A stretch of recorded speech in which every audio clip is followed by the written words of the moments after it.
Vincenzo's Gold Crypto Investing, and this is a channel announcement as we're going to add to Fiscal and Monetary Policy Fridays. We already have, and we have Commodity Mondays for members of Jabroni Killers.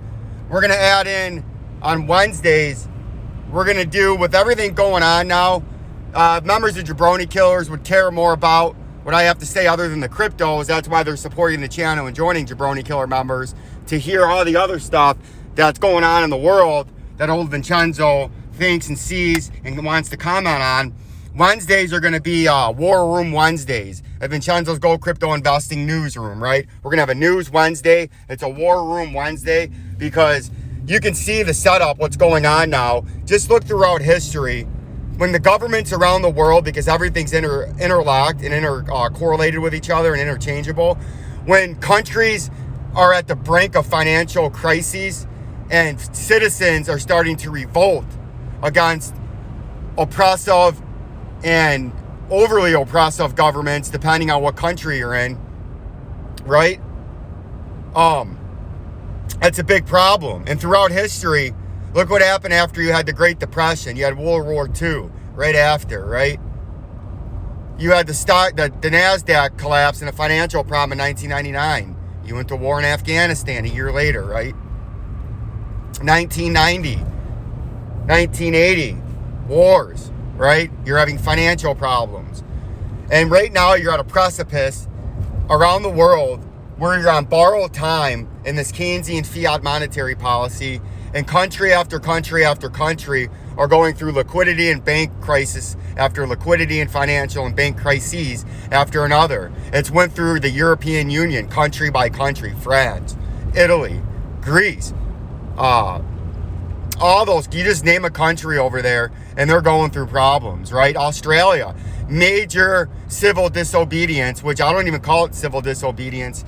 I call it obedience because they're being oppressed and essentially locked in a prison state in Australia. And yes, I know Australia was sort of founded as a prison state, then became somewhat free over the last 100 years. It's going right back there after the Australians, after a school massacre with guns. They banned all the guns and destroyed them in like 1998.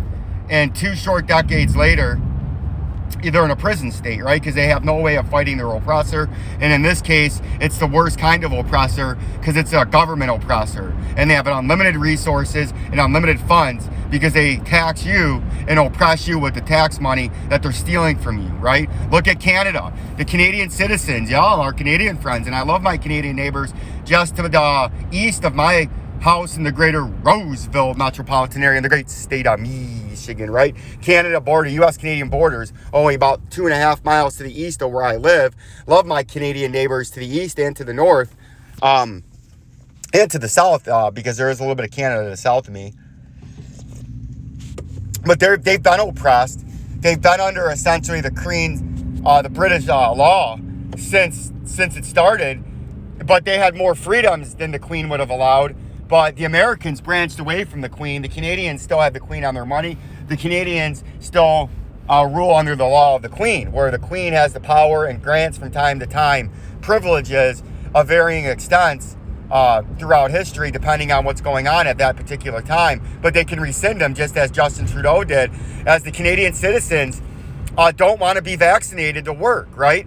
And they have rights. And now this vaccine's shown to be not very effective at what it's doing compared to what they said it was going to do, right? You were manipulated and scared by the propagandist machine in the mainstream media and in the big pharma government, right? And they threw a bunch of scare tactics at you. Oh, this week we want the old people to take the vaccine. We're going to show a bunch of news stories where old people are dying in hospitals, right? I mean, and the freedom just, look how fragile the freedom was. You had COVID show up, freedom went away, and authoritarians essentially took over overnight, right? And the Canadians finally had enough of it, just like the Australians. And what Justin Trudeau do? He made a new law making it illegal to protest peacefully against the government, right? He froze your bank accounts, right? If he can freeze your bank accounts, I got news for you out there. He could freeze your crypto accounts too. And he enacted legislation after that to add on to his initial emergency legislation that freezes all crypto assets too, right? Whether you're selling sending fiat cash or Canadian dollars to them, or you're sending crypto, Digibyte, Bitcoin, Tether, whatever. He made that illegal. Anything the government can make illegal in cash, crypto is just as affected, because crypto is even easier to find out who's sending it from one person to another, because it's all logged and categorized for eternity on the blockchain, right? And if you say, Vincenzo, no, you can't do that. Oh, absolutely you can. Look at when terrorists were blackmailing the United States, or one of the world governments had to pay a bunch of money in crypto because they didn't. The terrorists didn't think the blackmailers. I don't even know if they were terrorists. Didn't think they could be tracked down if they got paid in crypto. They paid them a shitload of money in crypto, and a few months later, they not only got all the money back they sent in crypto, they arrested everybody involved because they used the blockchain with technology that has been developed now that can go on the blockchain and track down who sends what and where it originated from and where it ended up going to, right?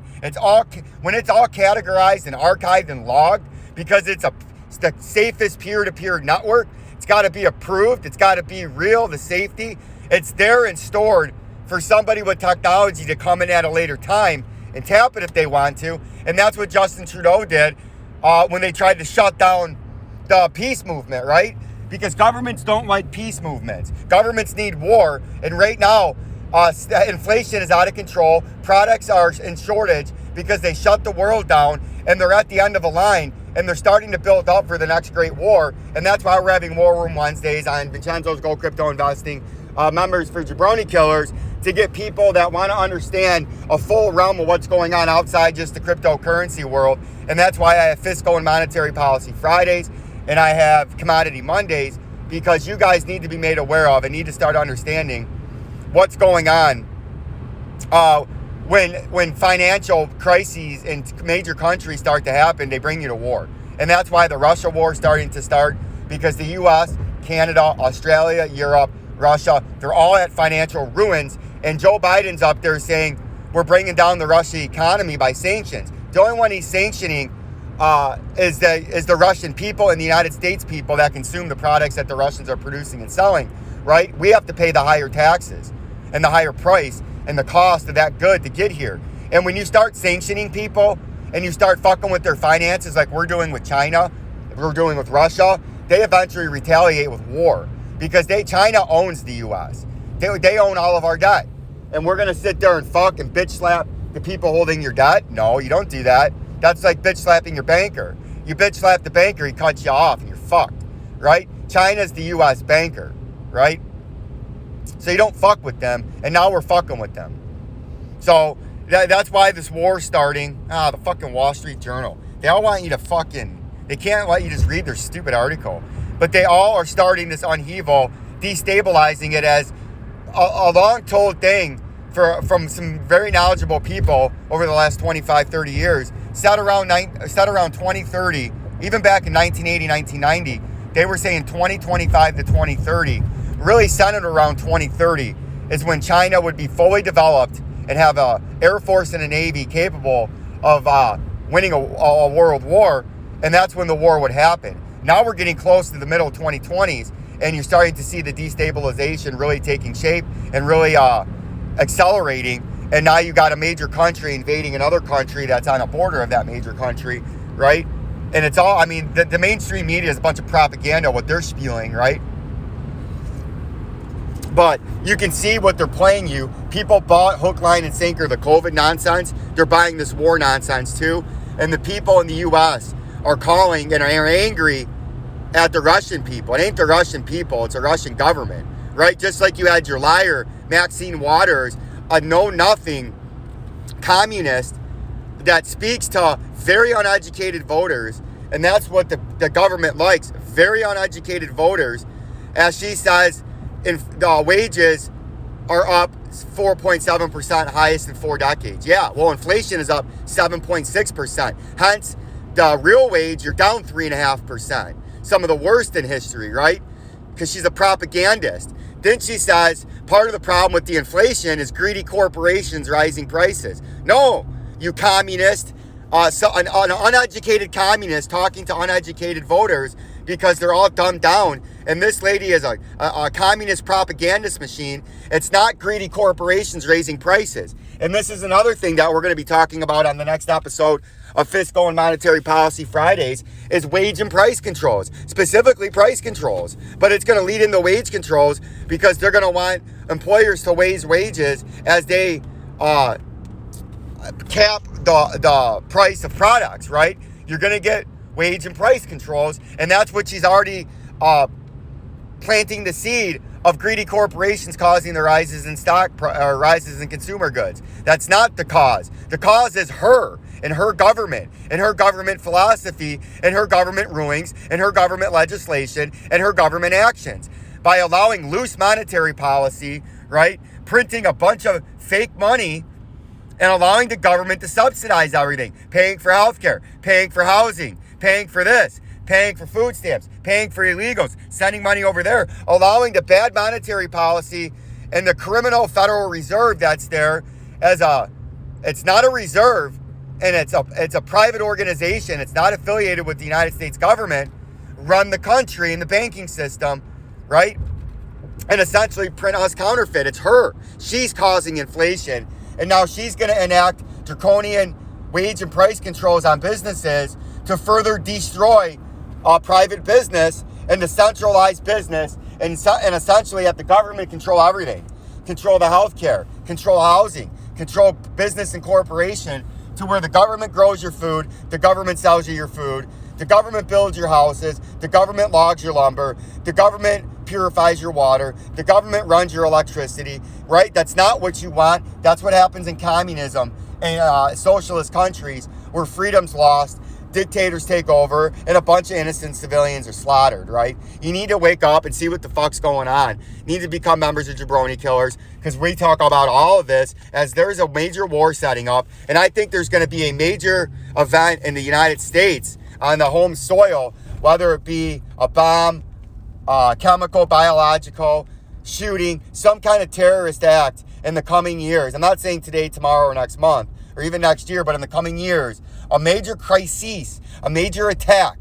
In other words, write this down, a major attack, like a 9/11, right? Waco style, or not a Waco, Oklahoma City style, World Trade Center bombing style, like 1991 circa, right? A Ted Kaczynski type terrorist mailing bombs, right? You have a major event that's going to happen on U.S. soil that's going to cause mass casualties and mass destruction, and it's going to snap away your freedom just as quick.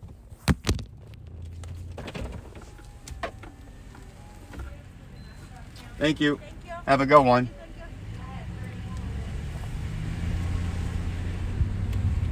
Just as quick as they snapped away your freedom during COVID, where they essentially shut your business down, threw you in jail if you wanted to serve a hamburger, wanted to arrest you, and they've made it illegal still in a lot of countries to leave your house. If it was that easy to do it under a fake war and a fake nonsense and a fake media propaganda, think how easy it's going to be to do it when there's a real war, right? They can strip them freedoms away so quick, and you need to understand that. I got to get into work. Peace and love.